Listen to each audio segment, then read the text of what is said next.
Bien, pues sí, yo procuraré ceñirme a esos minutos. En primer lugar, muchas gracias a DICAE por esta invitación a intervenir en este webinar que trata temas de gran importancia, y también es para mí un gusto y un honor participar, o sea que estoy encantado de hacerlo, y digo que son temas de gran importancia porque a lo mejor por lo técnico de las materias a tratar, ya, bueno, esto es un pequeño plomazo que vamos a tratar aquí, pero claro, es que vivimos en un mercado de crédito que está lleno de abusos y, o sea, los abusos están ahí no de ayer o anteayer, o que no es de esta crisis o del COVID, es que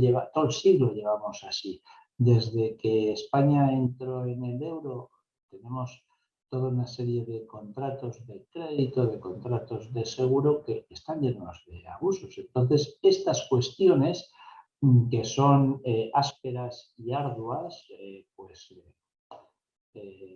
hay que tratarlas, tenemos que hablarlas y siguen estando de actualidad, ¿no? Entonces a mí me toca hacer una visión crítica de la falta de transparencia en el mercado de crédito en España, ¿no? En tiempos, y hace unos años, estudiando algunos documentos de la Unión Europea, eh, tuve la oportunidad de leer algo que me sorprendió. El principio de transparencia que rige en toda la Unión Europea no está claro. Bueno, pues si no está claro lo que tiene que estar claro, ya es una cuestión, o sea, estamos en un mundo bastante difícil. Yo me quiero referir a o sea, cuáles son, o sea, es muy difícil entonces dar una especie de definición de lo que es la oscuridad en la contratación. Ya sabemos que la oscuridad es la falta de luz, pero que en la contratación, ¿cuáles son las peculiaridades? Yo voy a citar simplemente algunos casos, ¿no? Eh, Nos encontramos en la producción masiva. El contrato que se le adecua es el de distribución masiva. Son contratos por adhesión con condiciones generales de la contratación. Las características de este mercado y que hacen que llamemos contrato una cosa tan rara como el contrato por adhesión es las empresas han optado por esta fórmula porque consideran que les reduce costes. ¿Y el consumidor qué hace? Bueno, el consumidor generalmente necesita el bien o servicio que se le ofrece masivamente en el contrato y que se le ofrece a través de la fórmula del contrato por adhesión, que por no entrar en definiciones lo tomas o lo dejas. Y el consumidor que no puede renunciar a contratar porque los bienes y servicios objeto de estos contratos son bienes para satisfacer sus necesidades, no tiene más opción que aceptar, ¿no? Sin embargo, la legislación reconoce que este contenido que el consumidor en forma de condiciones generales acepta en bloque, este contenido tiene que ser equilibrado. Y entonces, pues aquí, no obstante, pues se producen casos de oscuridad. O sea que mm, teniendo la necesidad, eh, contratando en periodos cortos de tiempo, teniendo que asimilar grandes cantidades de documentación que van a formar parte de ese contrato. En estas circunstancias, pues también se dan oscuridades. Ya es oscuro el tener que firmar en un periodo corto una gran cantidad de documentación, pero es prototípico de estos contratos y todos nos quejamos de la letra pequeña. Bueno, conforme somos más mayores, cada vez vemos menos y efectivamente la letra pequeña, quieres saber lo que pone, no lo ves, ¿no?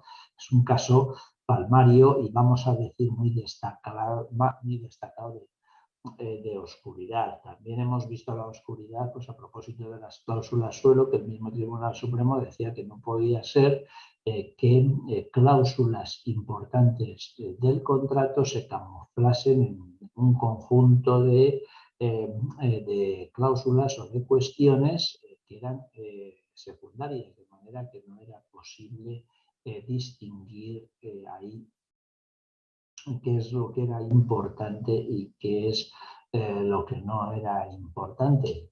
Aquí ya teníamos un antecedente de esta materia en la Ley de Contrato de Seguro, en el artículo 3, que dice que las cláusulas limitativas de derechos hay que destacarlas, O sea, la claridad exige que se destaquen, ¿no? Tenemos también como un ejemplo de oscuridad el tema de las cláusulas sorprendentes. Se pone en el contrato algo de lo que no se había hablado o algo que choca con la regulación ordinaria de los contratos en el mercado. Luego, pues también tenemos ejemplos de oscuridad en cláusulas que tienen varios sentidos y no se sabe a cuál quedarse, o cuando conviven en un mismo contrato las condiciones generales y particulares. Bueno, yo creo que todas estas cuestiones en general son muy familiares a las personas consumidoras que contratan en general todo tipo de bienes y servicios y particularmente el contrato de crédito, los contratos de crédito.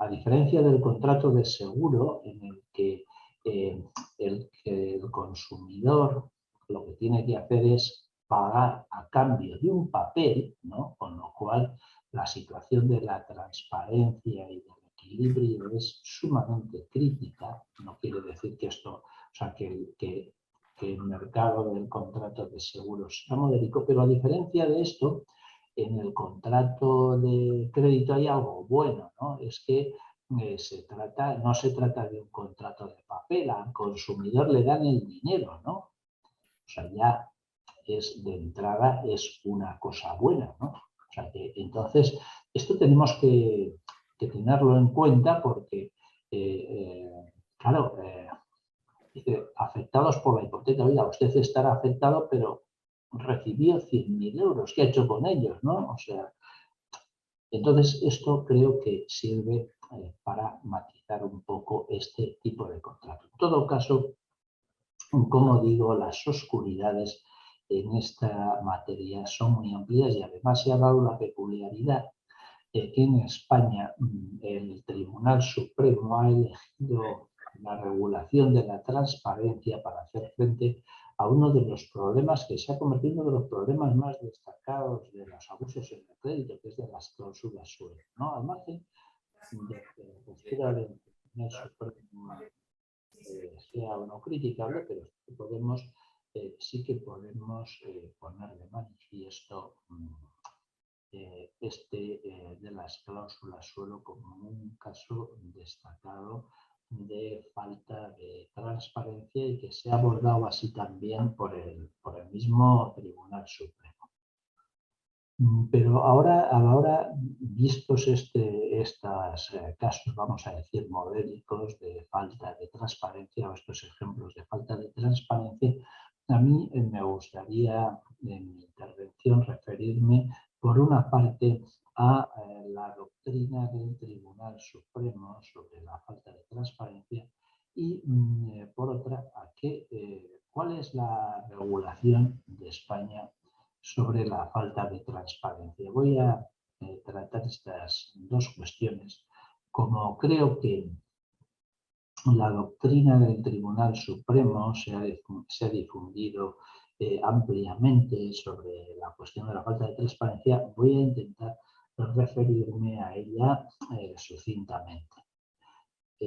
Esta doctrina inicialmente empezó a desarrollarse en una sentencia de 18 de junio de 2012 sobre un supuesto de intereses excesivos, prácticamente de usura. Bueno, es una sentencia que, aunque dice cosas importantes como el hecho de que cosas sumamente importantes como el hecho de que hay que distinguir en España entre la contratación por negociación y la contratación por adhesión, y que la contratación por adhesión no es una cuestión de los vicios del consentimiento, sino que es una cuestión sobre la falta de transparencia objetiva sobre el incumplimiento de las reglas de transparencia por un lado y del incumplimiento sobre las reglas sobre el contenido equilibrado del contrato, ¿no? Esto es una proclamación muy importante. Luego resulta que trata, me parece que es un contrato de préstamo del 29%. Lo deprimente es que con toda la doctrina resulta que es válido. Pues bueno, vale. Pero hay que señalar esta sentencia porque aquí se inicia un camino que luego va a tener un ejemplo destacadísimo en la sentencia de 9 de mayo de 2013 sobre nulidad de cláusula sueldo, ¿no? Y ahí, como ustedes saben, se repite esta cuestión, la diferencia entre la contratación con condiciones generales de la contratación y contrato por negociación. Se repite igualmente que tiene el contrato con condiciones generales un presupuesto causal específico y un régimen propio, aunque el Tribunal Supremo no ha precisado mucho este régimen propio, salvo en la cuestión de la transparencia, ¿no? Y aquí establece una doctrina cuya línea, digamos, cuya línea fundamental es entender que la persona consumidora, y están analizando la cláusula del suelo, tiene que tener conocimiento de la carga jurídica y económica del contrato de una manera sencilla y asequible. Aquí creo que empieza uno de los elementos que cabe criticar por todo respeto a la doctrina del Tribunal Supremo, porque ya he dicho antes que en la distribución masiva el consumidor necesita el contrato, lo consiente en globo. O sea, el consumidor no mira a ver cuando alquila un coche, a ver las cláusulas y tiene que dejar el depósito lleno vacío, las peculiaridades, qué pasa con el seguro. No, firman, oiga, que yo vengo de vacaciones, ¿dónde está mi coche? ¿No? Y el papel lo deja por ahí en la guantera, luego no sabe dónde lo ha dejado. O sea, decir que el consumidor se ha leído el contrato y que tiene un conocimiento de la carga jurídica y económica, bueno, sabe el precio y 4 cosas, ¿no? Entonces, ¿esto qué ocurre? O sea, ¿por qué es criticable? Pues porque en estos contratos se consiente en globo y la doctrina del Tribunal Supremo da a entender que estas cláusulas, digamos, más relevantes tienen que consentirse también como tales cláusulas. O sea, que el consumidor no solamente tiene que consentir el contrato por adhesión, sino que además tiene que consentir todas y cada una de las cláusulas y que con un régimen apropiado de transparencia, el consentimiento de esas cláusulas ya, digamos, que las rehabilita o las valida, ¿no? Entonces, para mí este es un elemento crítico. Esta sentencia de 9 de mayo de 2013, como saben ustedes, ha dado lugar al colapso de los tribunales. Ahora hay 200.000 o más, digamos, demandas pendientes de resolución. Hay una comisión también para abordar el problema de las cláusulas suelo, que ha conducido a la negociación, a un grupo numeroso de contratos, pero el problema está ahí, y está ahí porque, como digo, el Tribunal Supremo adopta una posición, digamos, subjetivista de las condiciones generales y considera que las importantes tienen que ser objeto de consentimiento individualizado y la transparencia o la falta de transparencia dependerá de si se le ha informado suficientemente al consumidor. De manera que si se le ha informado, pues el consumidor queda obligado, aunque la cláusula pudiera ser abusiva, ¿no? Esto es también un gran déficit en esta doctrina del Tribunal Supremo. Pero, bueno, pues básicamente esa es la doctrina que circula actualmente sobre la transparencia en el contrato. Y a mí, modestamente, veo que en buena medida se trata de una doctrina contra ley.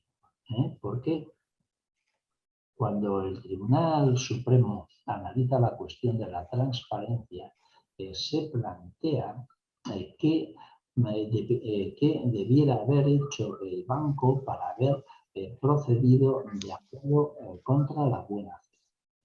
Y como si en España no hubiera un conjunto numerosísimo de normas, desde órdenes ministeriales a leyes, que establecen obligaciones previas de información al contrato, pues resulta que dice, no, a ver, vamos a examinar el contrato, vamos a verlo desde la perspectiva de la buena fe y vamos a ver las obligaciones que tenía el banco, ¿no? Y hace una enumeración, por cierto, la enumeración básicamente la hicieron luego en un anexo, una aclaración que hubo de la sentencia, donde se decía, por ejemplo, que había que advertir al cliente sobre la evolución anterior de los índices, las fluctuaciones que podía haber tenido los índices de referencia en materia de cláusula suelo, porque parece que lo estoy dando por supuesto, pero ya saben que la cláusula suelo es una cláusula dentro de la cláusula de interés variable que establece límites de variabilidad, de manera que los intereses no pueden bajar de un determinado nivel. Bueno, pues en esta sentencia de 2013 se establecía, deducidas de la buena fe, una serie de requisitos que no estaban en ninguna ley, pero que el Tribunal Supremo, digamos, después de un análisis sesudo, consideraba que eran exigibles y que los bancos no habían cumplido. Esto al banco le creaba un problema impresionante, porque claro, la primera vez que aparecen esos requisitos, que si se había que informar de la evolución anterior del índice, pues no se decía en ninguna norma. Entonces, ¿cómo va a cumplir el banco con una cosa que antes no estaba formulada? Pues era imposible. Y entonces aquí, pues esta sentencia tiene esa contradicción. Por una parte, que las reglas de transparencia se establecen en la misma sentencia y que, por tanto, era muy difícil que nadie pudiera cumplirlas, y por otro, que para analizar la transparencia hubiera que ir al caso y ver si la persona consumidora estaba enterada o no. Entonces, bueno, pues este es un poco el marasmo de la transparencia, los problemas que genera la transparencia. Ahí cae, pues no hay que decírselo ni repetirlo, porque tienen ahora, o sea, ustedes tienen el tema de la macro demanda colectiva sobre cláusulas suelo pendiente ahora de una cuestión prejudicial, ¿no? Pero para arrojar algo de luz sobre esta materia, yo voy a exponer brevemente lo que considero modestamente que es el régimen legal, o sea, el régimen al que uno debe sujetarse para cumplir lo que pone en el BOE, ¿no? Entonces, antes voy a referirme un poco a la evolución en España de la cuestión o del tratamiento legal de la transparencia. Porque hay que decirlo que pasa el tiempo y las expectativas que nos hemos ido generando a lo largo del tiempo, los tribunales las están echando agua y una y otra vez. Y las expectativas que teníamos, pues como que se evaporan o desaparecen. La doctrina del Tribunal Supremo en materia de transparencia es sumamente, o era sumamente progresiva, porque en los años 70, en el año 76, hubo un par de sentencias que establecían la prevalencia de la publicidad sobre el contenido contractual. Una de ellas se refería a la cuestión de una persona que se había comprado una casa y la casa se discutía si tenía derecho o no a la piscina, ¿no? Entonces tenemos, y aquí es muy importante, la transparencia, para apreciar, en mi opinión, para apreciar la transparencia hay que comparar los antecedentes contractuales con el contenido contractual. En este caso de la casa y de la piscina, el antecedente pues era un letrero en el campo al lado de donde iban a hacer los chalés, donde ponía se venden pisos con chalet. Digo, perdón, pisos con piscina, ¿no? Entonces, en la escritura no se decía nada de la piscina y el Tribunal Supremo dijo, no, no, no. La publicidad, en la publicidad se decía que la casa era con piscina. Luego, aunque en la escritura no se decía nada, prevalece la publicidad. O sea, esto pues vaya, qué tontería o qué cosa de detalle. Pero bueno, fíjense que lo que pone en un letrero ahí en el campo prevalece sobre lo que pone en una escritura o lo que no pone en la escritura, ¿no? Entonces, prevalece la publicidad. Y esta doctrina luego pues se recogió en la Ley General de Defensa de los Consumidores y Usuarios del 84, en el artículo 8, y actualmente sigue vigente. Entonces, aquí, en ese régimen, vamos a decir, jurisprudencial, se establece que prevalece la publicidad más beneficiosa, ojo, porque no la publicidad menos beneficiosa. Esto es una diferencia sumamente importante. La publicidad más beneficiosa prevalece sobre el contenido contractual en los contratos con condiciones generales de la contratación, en la distribución masiva, en el consumo contemporáneo.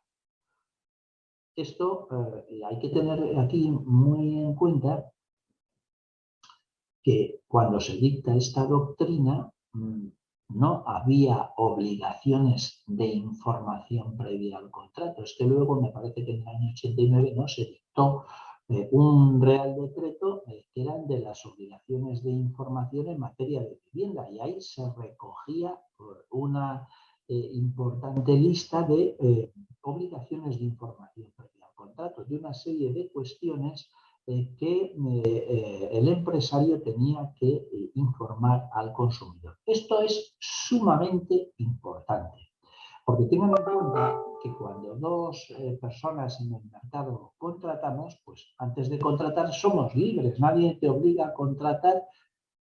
Libertad, hay libertad para contratar, ¿no?